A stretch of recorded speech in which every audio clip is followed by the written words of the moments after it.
ఒకటి రెండు మూడు నాలుగుకు అర్థమేమిటో చెప్పనా? చెప్పుకో, త్వరగా చెప్పుకో.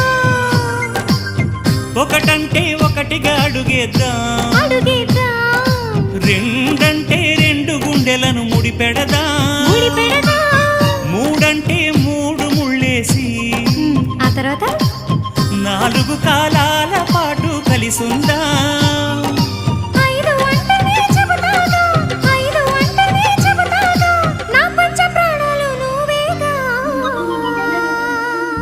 అమ్మావు ఇల్లు ఈగ చదివానాడు,